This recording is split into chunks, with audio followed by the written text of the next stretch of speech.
చేనేత కార్మిక సోదర సోదరులకు రాష్ట్ర వ్యాప్తంగా చలో మంగళగిరి కార్యక్రమానికి వేల్చేసినటువంటి నా ప్రాణ సమానులైన చేనేత నాయకులకు, చేనేత కార్మిక సోదరులకు, మహిళా మతనులకు ప్రతి ఒక్కరికి పేరు పేరున నా యొక్క నమస్కారాలు. నా పేరు శీలం వెంకటేశ్వర్లు.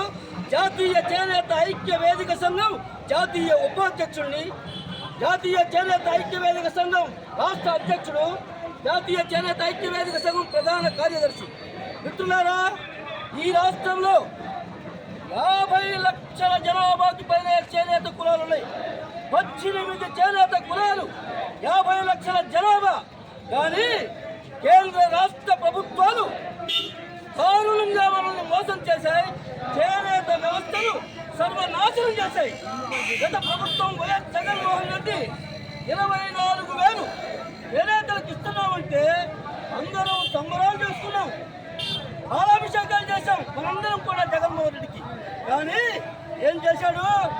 చేనేత వ్యవస్థను సర్వనాశనం చేసి, అన్ని రంగాలను నాశనం చేసి, జిఎస్టీ అనే పెను భారాన్ని కేంద్ర ప్రభుత్వం మనపై మోపి ఇప్పుడు ఏం చేశారంటే అసలు జిఎస్టీకి రాష్ట్ర ప్రభుత్వం కానీ కేంద్ర ప్రభుత్వం కానీ చేనేత బట్టల మీద చేసి వేయకూడదు.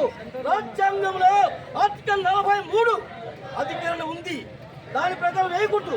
కానీ ఈ దుర్మార్గమైన ప్రభుత్వాలు, కేంద్ర రాష్ట్ర ప్రభుత్వాలు దుర్మార్గంగా మన ఎత్తున జిఎస్టీని వేసి వ్యవస్థను కుప్పకూల్చారు. అదే తర్వాత 2024లో చంద్రబాబు నాయుడు నేను చేనేతలకు అన్ని నెరవేర్స్తాను, 20 యూనిట్లు ఇస్తాను, 25,000 మన చేనేతలకు ఇస్తాను, పాత బకాయిలు అన్ని చెల్లిస్తాను, అలాగే పాత సబ్సిడీలు, అలాగే రాయితీలు మొత్తం ఇస్తామని చెప్పి గద్దెలెక్కితే మనందరం కూడా 124 సీట్లు ఇచ్చాం.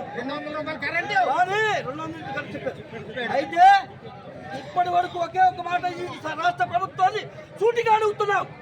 ఒక్క హామీ నా చేనేత జాతిగా అమలు చేశారా? ఒక్క పథకమైన అమలు చేయాలా? అందుకే ఈ రాష్ట్ర ప్రభుత్వం మీద మిత్రులారా అందరూ కూడా ఈ యొక్క ప్రభుత్వం మీద కాదు,